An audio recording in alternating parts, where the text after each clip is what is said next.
Ya, Jet. Itu ya ada aung-aung, ya ada aung, adanya ada semacam aung, belum bisa ngomong lancar lah saya anak saya. Aung ke harimau mungkin Iya, ya. ada aung, ada orangnya, Jis. Kayak semacam ada setan lah. Ada setan, ya ada tanduknya aja gitu kan. Jadi nggak tahu saya masih ada atau enggaknya, saya nggak tahu, nggak paham lah. Cuman yang jelas kodam itu masih ada, yang salah satu kodam itu masih ada mengikuti saya. Kalau yang isi ya susuk tuh, bah. Susuk itu saya pasang susuk, memang pasang susuk di sini, di kaki, di tangan tuh saya pasang susuk. Nah, yang puasa juga ada, bah. Sampai saya dipendem setengah badan. Sampai berapa lama itu dulu? 3 Puasa. hari.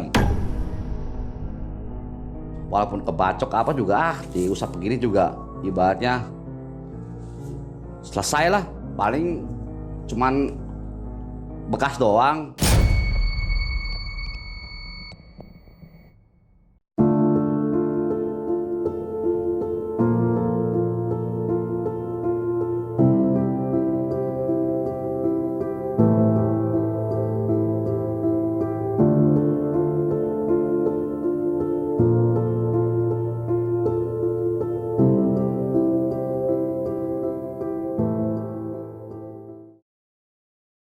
Assalamualaikum warahmatullahi wabarakatuh. Balik lagi bareng saya Abah Agus di Mengulas Malam, Mengulas Tajam Kisah Misteri. Di samping Abah telah hadir salah seorang narasumber yang pernah hadir di channel YouTube Malam Mencekam, yaitu Mas Teja, seorang preman yang memiliki ilmu kebal. Tapi dampaknya ini baik kepada diri sendiri, ke anak, dan juga ke istrinya. Sampai detik ini pun beliau ini masih mencari wasilah untuk pembersihan badannya sendiri. Karena sempat tadi bercerita beliau, ini masih ada sering sosok yang sering menghantui, baik ke pribadinya maupun ke anak istrinya. Kita langsung sapa saja. Selamat malam Mas Teja. Selamat malam. Sehat ya Mas Teja? Sehat, ya? Alhamdulillah sehat, bah.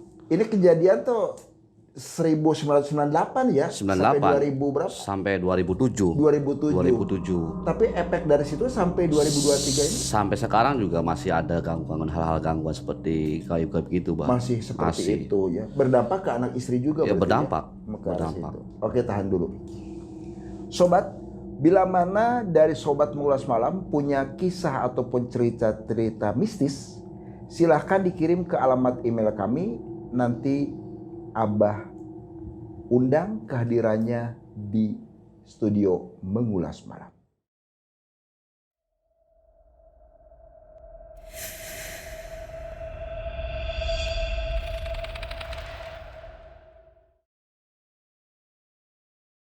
Jadi begini, bah. Setelah waktu tahun 2007 saya memutuskan untuk berhenti, dalam dalam aktivitas sebagai ya kayak ceteng, preman gitulah. Setelah saya bercerai sama istri saya yang dulu kan, nah saya tuh berhenti, bah. Dalam berhenti saya nggak pernah datang lagi kan ke apa namanya, nggak pernah, dalam arti bukan nggak pernah datang lagi. Jadi udah pikir saya udah selesai lah, gangguan hal gaib seperti itu udah selesai lah, karena saya udah bener-bener pengen berhenti. Tapi ternyata enggak, bah.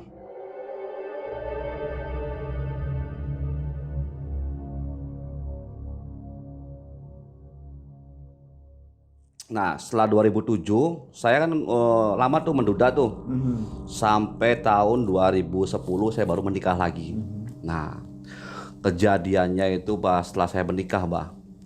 Menikah itu saya dari 2010 mau masuk tahun 2011. Sekitar bulan 11 kalau nggak salah. 2010 bulan 11 mau masuk tahun 2011. Akhirnya saya memutuskan untuk menikah lagi kan, bah ya. Berumah tangga lagi lah, mencoba berumah tangga lagi. Tapi dalam keadaan waktu itu saya udah total berhenti, nggak ke Cikampek, nggak ke Jakarta, saya ada di Cirebon. Dalam arti saya punya jodoh orang Cirebon juga, alhamdulillah saya punya jodoh orang Cirebon. Akhirnya saya menikah, bah. Nah, setelah menikah, nah 1 minggu, 2 minggu, 3 minggu itu normal-normal saja, bah. Nah, setelah 1 bulan barulah ada hal-hal yang pernah saya alamin dulu gitu bah, kayak gangguan gitu, kayak istri sering diganggu. Nah pertama di dalam kamar bah, dalam kamar itu ada sosok gaib. Istri saya yang melihat, bukan saya. Istri saya yang melihat karena sampai melihat dalam sosok kayak semacam jin. Nah seperti kata istri saya, kayak jin itu bertanduk di apa namanya, dia nggak memiliki rambut, cuman belakangnya panjang kayak apa ya namanya, kayak rambut Cina zaman dulu tuh bah. Nah cuman dia rambutnya berantakan, kata istri saya itu, matanya merah katanya. Itu ngeliatin istri saya terus sampai istri saya ketakutan kan. Istri saya sampai ketakutan, akhirnya istri saya lari ke saya tuh, cerita ke saya, ya tadi malam saya begini. Sampai saya juga bingung, kok istri saya sampai ke ruang tamu kan, ada apa nih di kamar. Ya ternyata ada sosok seperti itu. Cuman saya pikir itu bukan mungkin tempat rumah yang baru ini, mungkin saya pikirkan seperti itu, penghuni rumah yang baru sekarang lah, bukan gangguan dalam arti kodam-kodam saya yang dulu. Mungkin itu saya belum paham seperti itu, maksudnya nggak menganggap itu kodam-kodam saya yang dulu. Akhirnya saya biasakan, saya tenangin istri saya, udah ya paling itu juga hanya halusinasi kamu aja, saya bilang. Nah setelah itu kejadian itu, selang 3 hari lagi seperti itu lagi. Gangguan itu selalu ada bah, sampai istri saya sampai lihat saya itu benci pisan bah, dalam arti bencinya kayak minta ampun gitu. Nah sebaliknya saya juga kadang-kadang kalau istri saya udah nggak benci sama saya yang benci sama istri gitu. Jadi selalu ada gangguan rumah tangga saya, selalu ada. Saya juga ngerti kenapa pas rumah tangga saya lagi gangguan itu datang lagi bah. Rumah tangga yang kedua ini. Iya, rumah tangga kedua bah. Dan pada akhirnya saya saking bencinya sama istri waktu itu bah, saking bencinya sama istri, saya berangkat ke Malaysia bah, tanpa ada izin dari istri. Saya kerjakan sana karena ada teman ngajak kerja tuh, tapi saya tanpa sepengetahuan tanpa izin dari istri bah, saya berangkat ke Malaysia. Nah setelah saya berangkat nyampe Malaysia, saya nyampe di Malaysia tuh, tapi 1 minggu itu saya pikiran normal, kangen sama istri, nggak ngerti saya tuh, kayak kangen sama istri kayak gimana, kayak pengen pulang, nggak betah tuh bah di Malaysia tuh bah, nggak betah. Akhirnya saya memutuskan apa? Saya memutuskan istri suruh datang ke Malaysia lewat agent saya kan, lewat PT saya. Saya telepon istri kan, kamu mau nggak ke Malaysia kerja sama saya? Nah kebetulan alhamdulillah istri saya mau bah, istri saya tuh mau bah ke Malaysia. Caranya gimana ya? Ya caranya kamu nanti ke Jogja, di PT-nya saya kasih tahu kan, PT ini kan, saya kasih tahu nomor teleponnya ini, nemuin Pak Hari. Ya udah, nah, akhirnya diurus tuh paspor apa segala macam, berangkatlah istri saya sendirian tuh. Istri saya sampai segitunya sendirian nyusul saya ke Malaysia. Nah setelah nyampe di Malaysia, nah saya langsung ke manajer dulu kan saya kerjanya di pabrik triplek bah. Di pabrik apa? Triplek plywood tuh. Plywood ya. Sampai sana saya ngomong sama mandornya, saya ada istri saya mau minta mes keluarga lah, karena saya kan ada istri. Tadinya kan saya mes rame-rame tuh bah. Akhirnya di situ kan ada fasilitas mes keluarga tuh bah. Yeah. Akhirnya istri saya datang, kerja juga istri saya di situ. Alhamdulillah kerja berjalan 1 bulan, 2 bulan bah. Ya 3 bulan datang lagi bah. Gangguan itu datang lagi bah. Dalam arti gangguan itu ya rasa benci saya sama istri tuh bah, rasa benci saya sama istri benci ke saya itu ada lagi bah, gangguan itu bah, nggak ngerti saya. Sampai terjadi KDRT sama istri bah. Saya itu bah bener di Malaysia. Saya juga bingung kok kenapa gitu. Setiap saya bareng sama istri saya sekarang itu selalu ada hawa-hawa yang seperti itu bah. Nah istri juga sempat di Malaysia itu sakit sampai 2 minggu bah. Kalau malam dia kumat, panas nih bah. Habis maghrib nih panas, podum panas, rambut nih pada rontok bah. Rambut nih pada rontok semua rambut nih ya. Nah istri saya tuh bilangnya sama istri saya tuh sering didatangin sama makhluk yang waktu di rumah Cirebon itu bah. Tuh kok sampai segitunya, pikir saya kan kok sampai iya masa sampai ke Malaysia, pikir saya kan gitu. Ya makhluk itu sampai ke Malaysia saya kan bingung ya. Sampai istri saya sakit bah. Jadi sakitnya nggak normal bah. Kalau pagi sehat. Jadi kalau malam mulai jam 6 sampai jam berapa ya? Menjelang subuh gitu ya. Sampai menjelang subuh itu panas badannya. Dan alhamdulillahnya di situ ada orang yang paham. Dalam arti orang yang paham, namanya Mas Manto lah. Dia orang perantau juga, orang Semarang juga. Dia kerja di situ juga. Akhirnya saya ngomong cerita sama Mas Manto, ini istri saya tuh begini. Sering sakitnya tuh nggak normal, diperiksa ke klinik di sana juga keadaannya normal, nggak ada sakit apa-apa, nggak ada, dalam arti nggak ada sakit apa-apalah, normal. Secara medis tuh ya. Secara medis normal, Bang. Nah, akhirnya Mas Manto datang ke mes saya tuh, mes keluarga saya tuh, karena istri saya udah nggak berdaya 2 minggu, Bang. Kayak gitu terus. Akhirnya Mas Manto itu datang ke mes saya tuh, Bang. Terus dilihat sama dia, dipegang, diurut dari kepala sampai kaki tuh, Bah ya.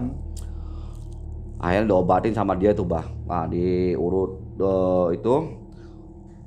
Ternyata apa, Bah? Besok paginya istri keluar darah dari itu kemaluan itu, kayak kencing darah.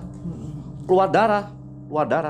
Istri saya sampai nangis kan, ini ada apa? Pas saya keguguran, ya keguguran nggak hamil ya. Dalam arti kan di sana nggak boleh hamil, Bah, di Malaysia itu, Bah. Cuman keluar darah kayak semacam kayak kotoran tuh, Bah. Darahnya gumpalan gitu, gumpalan darah. Nah, saya cerita lagi, saya ngomong lagi ke Mas Manto, kok istri saya setelah di terapi gitu, terapi sama Mas Manto, maaf nih saya bukan apa-apa, saya takut. Kalian bilang saya takut karena apa? Istri saya keluarin darah, Mas Manto. Saya bilang, wah itu udah keluar darah, alhamdulillah katanya, alhamdulillah udah kayak semacam nanti juga besok juga normal lagi katanya, seperti itu kata Mas Manto. Nah, alhamdulillah. Nah, setelah itu memang bener, Bang. Istri saya tuh nggak sakit seperti itu lagi lah. Alhamdulillah sembuh kan. Tapi ya gangguan kayak semacam apa ya? Saya rasa benci sama istri itu selalu ada, Bang. Masih aja terus. Masih gitu. terus. Kayak gimana? Kayak ngeliat istri tuh kayak muak tuh. Ya sering, makanya alhamdulillah saya sekarang nih. Makanya sampai sekarang juga kadang-kadang kasihan kalau ngebayangin hal-hal yang di Malaysia tuh, Bah. Sering KDRT sama istri tuh, Bah. Ya itu karena bawaan hal seperti itu, Bah. Nah, akhirnya, Bah, puncaknya di tahun pengen masuk 2012 saya kerja 1,5 tahun saya nggak habis kontrak, Bah.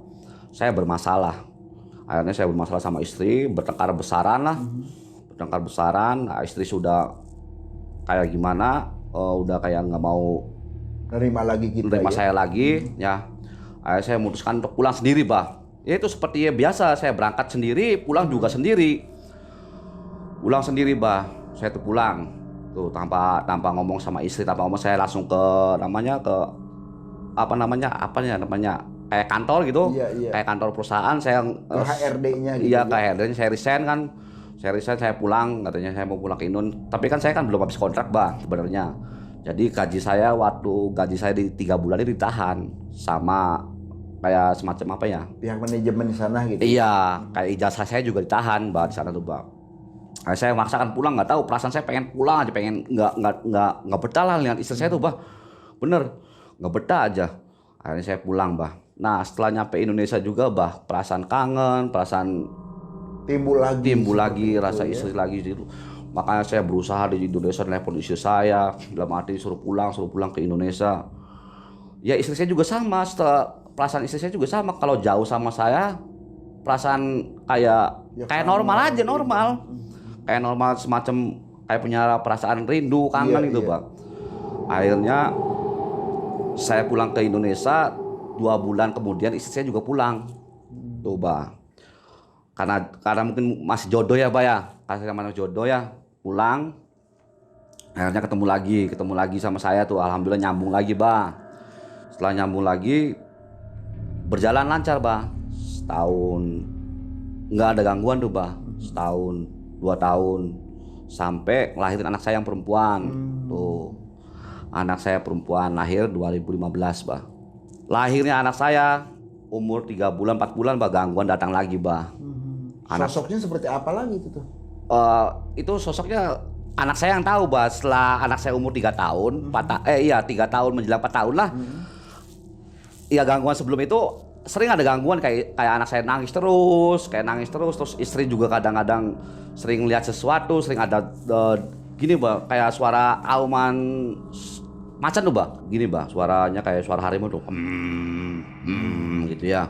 Nah istri saya saking penasarannya sampai kan suara itu datangnya dari dapur nih, sampai istri saya datang ke dapur nyariin tuh istri saya tuh, yang ke dapur tuh, suaranya enggak ada sumber suaranya sampai lemari makan di geser nggak ada apa-apa. Istri nggak ada apa-apa. Nah, saya kan sekarang tinggalnya di Duku Semar, Pak.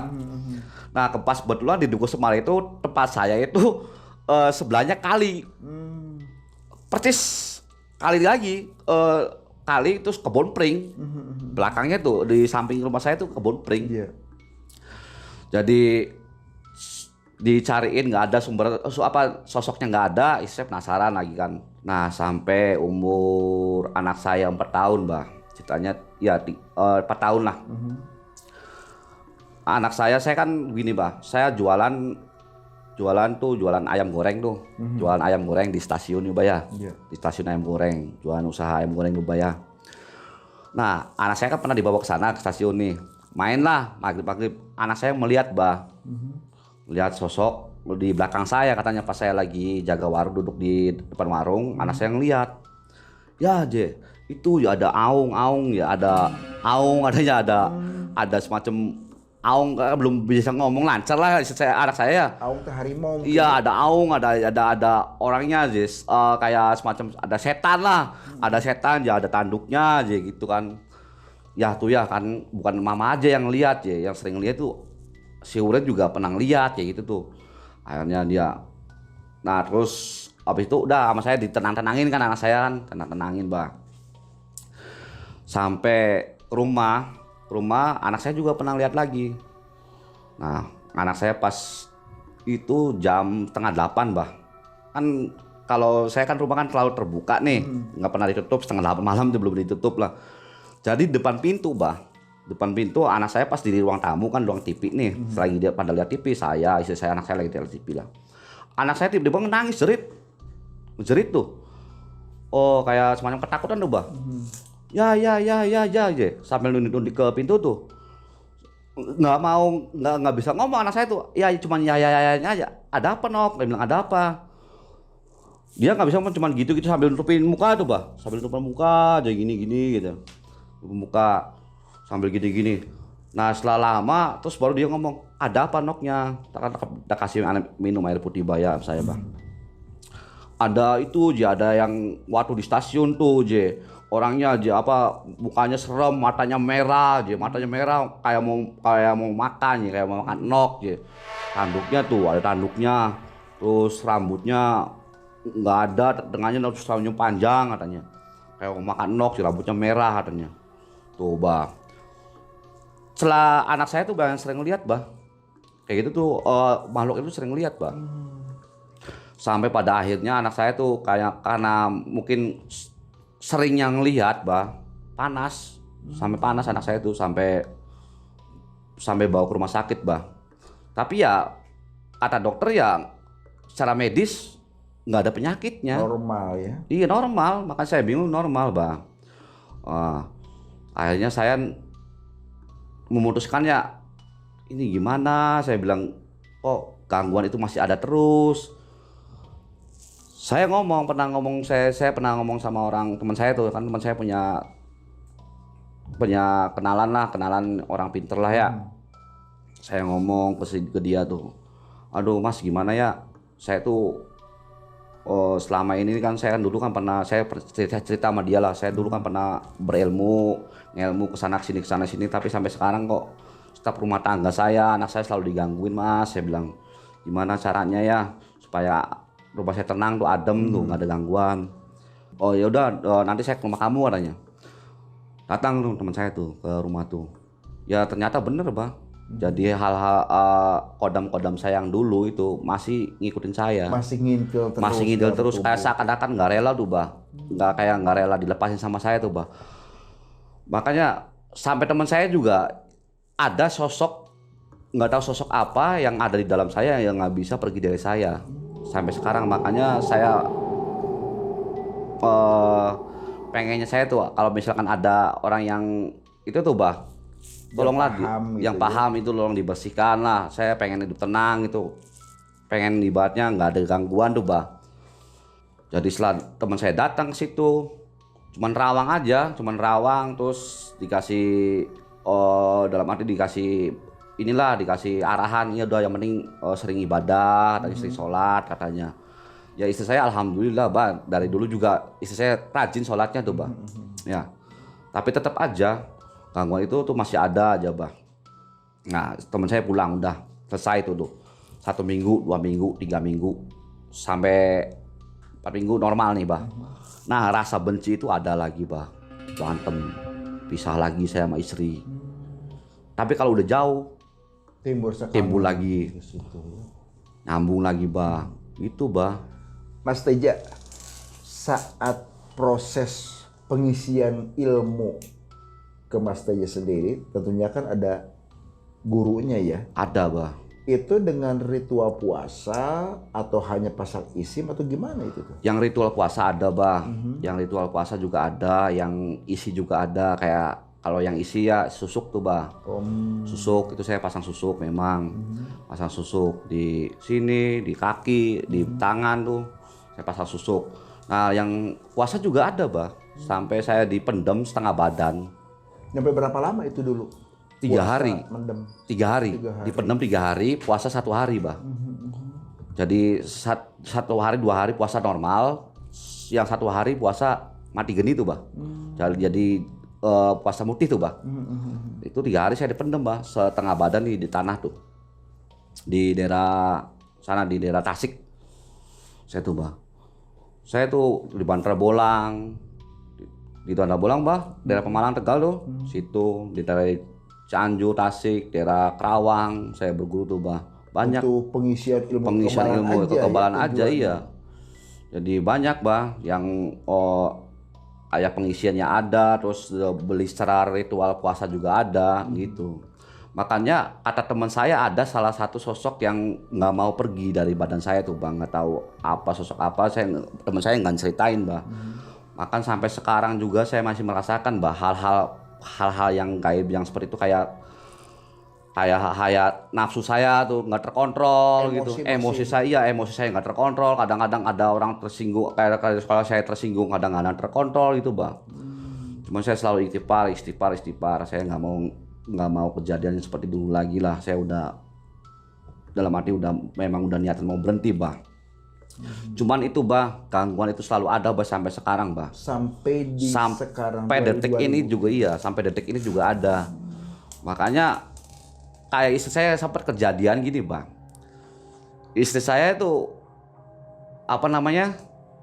pernah nemuin, jadi almarhum ibu saya kan bapak saya kan udah almarhum bah. Bapak saya udah almarhum. Nah istri saya nemuin bapak saya, nyerupain bapak saya tuh, padahal bapak saya udah almarhum gitu. Nah terus kejadian lagi, namanya ketemu hal-hal yang seperti itu bah, kayak ya horor kayak gitu loh bah, kayak semacam gangguan lemari digebrak-gebrak, terus pintu digoyang-goyang gitu. Sering bisa kalau gitu mah. Bahkan sampai sekarang rumah saya juga sering bah. Sampai sekarang kalau misalkan ada yang orang pinter, coba cek rumah saya pasti ada. Nggak mungkin nggak ada.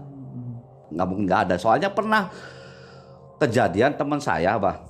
Teman saya main, ceritanya main ke teman saya nih. Teman saya main sampai nginep karena dari jauh, kayak dari Tegal ya. Karena dari Tegal kan nginep di rumah saya. Tapi kan rumah saya kan kecil bah. Jadi dia tidurnya di ruang depan. Di depan rumah kan ada teras, tapi kan sini kan buntu nih. Tidur di situ, di gelar karpet tuh. Malam-malamnya ada yang ngerjain. Bener.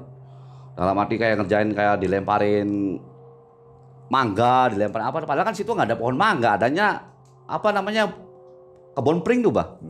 Kebun pring. Nah pas teman saya sampai ketakutan, sampai gedor-gedor ke saya, ada apa? Udah jadi saya ngeliat kuntilanak katanya.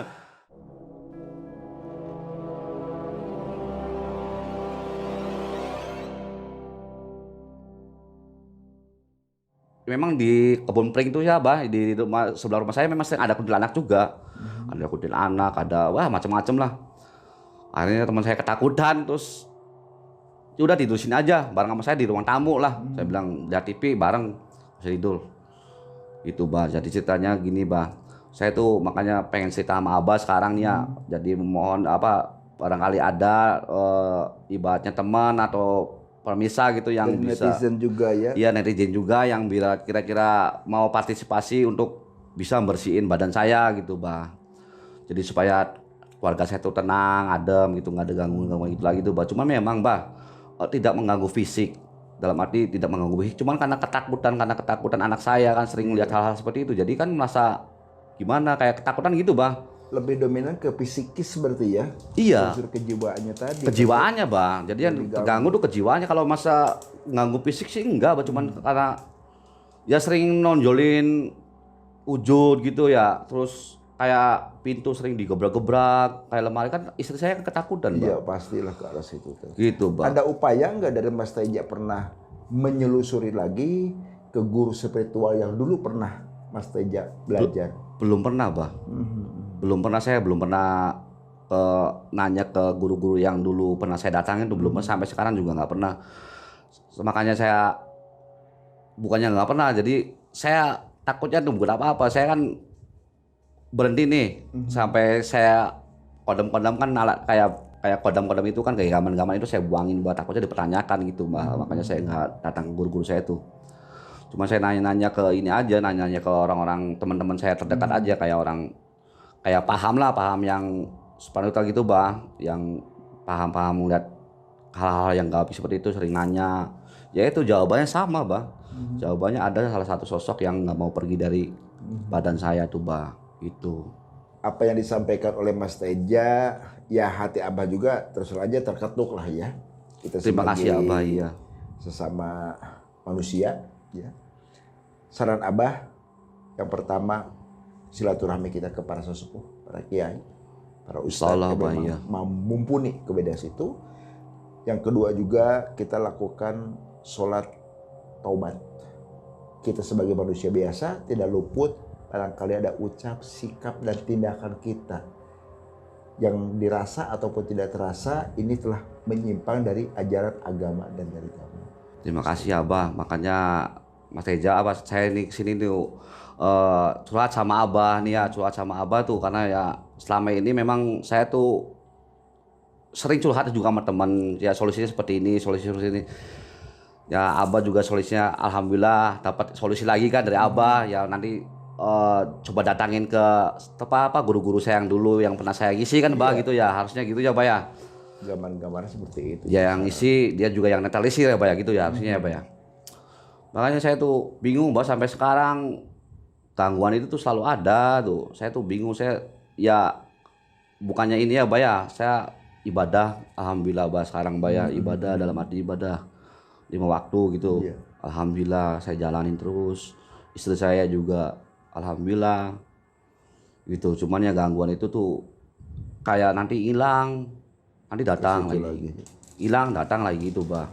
Mas Teja sendiri kan mempelajari ilmu kekebalan ya. Iya. Kebal, bacok ataupun apalah bahasanya gitu kan.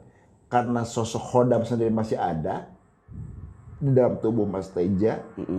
Apakah hal ini masih kebal nggak Mas Teja sebetulnya tuh? Kalau saya nggak tahu, Bas. Sampai sekarang juga, karena saya udah nggak berhubungan dengan hal-hal yang keributan seperti itu, Bah. Jadi nggak tahu saya masih ada atau enggaknya, saya nggak tahu, nggak paham, Bah. Cuman yang jelas kodam itu masih ada, yang salah satu kodam itu masih ada mengikuti saya. Cuman saya kebal apa enggaknya saya nggak tahu, Bah. Karena apa? Saya udah menghindari dari hal-hal yang keributan. Kalau misalnya ada keributan, saya lebih baik menghindar atau menengah-nengahi kan seperti itu, Bah. Kalau dulu kan ibaratnya ada keributan, saya paling senang, Bah, paling depan, Bah. Walaupun kebacok apa juga, diusap begini juga ibaratnya selesai lah. Paling cuman bekas doang gitu. Kalau sekarang sih alhamdulillah, Bah, sekarang kayak keributan gitu udah saya hindarin, Bah. Karena apa? Saya udah janji nggak mau, dalam hati saya nih kayak ribut-ribut gitu udah bukan zaman, Cukup udah lah ya, cukup lah ya dulu dulu gitu aja, Bah. Udah janji nggak mau ribut-ribut lagi. Bahkan saya udah bosan dengan hal-hal yang seperti itu, Bah. Ada timbul penyesalan nggak sebetulnya sih? Sangat menyesal, Bah. Sangat menyesal. Sangat menyesal. Pokoknya sangat menyesal lah. Berilmu seperti itu karena dampaknya di kehidupan saya yang sekarang, Bah. Dampak. Untuk masalah kerezekian gimana? Ya itu dampaknya ke kerezekian sekarang Seret saya gitu. seret. Dampaknya ke sekarang ini, Bah. Jadi kayak usaha apa aja nggak jadi, Bah. Gitu. Kerja apa aja kayak nggak dipercaya. Itu kayak gimana lah, susah pokoknya. Jadi dampaknya ya itu kata orang-orang yang itu namanya dampaknya ya kalau punya ilmu kebal itu dampaknya ke rezekinya seret katanya. Terkecuali kalau kitanya jadi gini lagi. Nah, terkecuali kita jadi preman lagi baru gitu. Pada setor Pada mereka. setor ya kayak dulu gitu. Cuman sekarang kan udah nggak mau, Bah lah.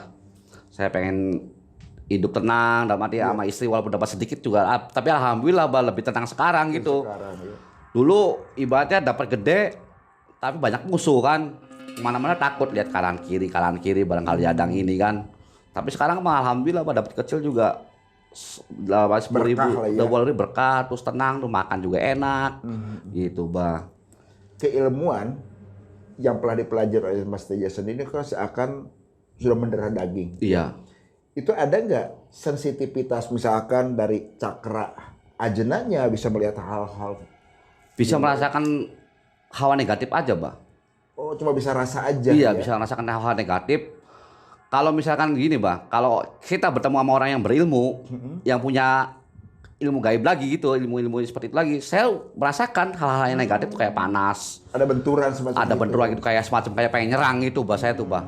Nah, gitu aja, sensitifnya seperti itu. Tapi kalau ngelihat hal-hal yang itu sih nggak pernah. Cuman sering merasakan kalau misalkan ke tempat orang gitu atau ke rumah orang gitu ya, sering merasakan ada hal-hal yang kalau misalkan ada sesuatunya pasti ngerasain, Bah, saya tuh, Bah. Lebih sensitif. Sensitif Gitu, gitu, Bah. Sering merasakan hal-hal yang negatif kayak hawa panas gitu, Bah. Sering kalau begitu, Bah. ya. Kepala sering kesaran, pusing segala macam. Kebanyakan di sini, di belakang kepala. Di pundak. Iya, dari pundak ke Di sini. tekuknya atau di mananya nih? Di sini nih. Oh, dari situ. Dari sini sampai ke sini, Bung. Sering rasanya berat. Kayak semacam kayak ada yang gendong gitu. Sering. Kalau itu sering, Bah. Ada yang kayak misalkan ada yang gendong, ada yang minta gendong, ada yang kayak saya mikul sesuatu, mikul barang tuh, Bah. Berat bisa. Ya diobatin, dibodrek apa tetap Tetap ke situ. sering datang, Bah. Kalau hal seperti itu datang. Mas Teja, ada saran nggak nih buat teman-teman atau netizen Sobat Ngulas Malam dengan pengalaman Mas Teja ini? Ya saran saya begini buat teman-teman pemirsa netizen segala macam ya.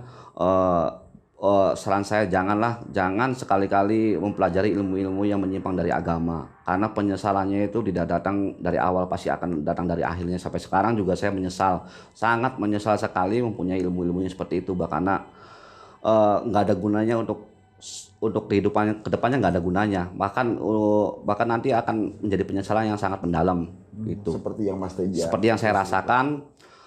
Jadi gangguan dalam rumah tangga maupun dalam pribadi saya itu selalu ada halangan untuk mencari rezeki juga. Seret gitu ya. Seret, iya. Jadi buat teman-teman sobat mengulas malam, pesan saya jangan sekali-kali mengikuti apa yang pernah saya ikuti, apa yang saya pernah ajarin, karena untuk kedepannya itu sangat nggak enak. Itu aja, Bah. Ke situ, ya. Dan untuk teman mengulas malam, barangkali ada partisipasi buat saya, barangkali ada yang bisa, ada yang paham, tolonglah berpartisipasinya untuk membersihkan badan saya atau gangguan-gangguan di kehidupan saya tuh, Bah. Gitu. Ya. Baik, terima kasih Mas Teja ya sudah hadir di studio Mengulas Malam dan telah berbagi satu kisah pengalamannya.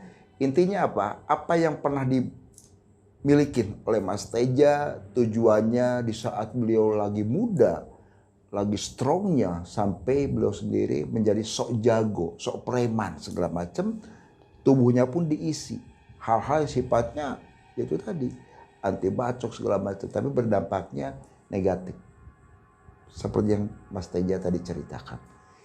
Ingat sobat, jangan pernah takut jin dalam bentuk apapun. Geprek dengan keimanan dan ketakwaan kita kepada Allah Subhanahu wa Ta'ala.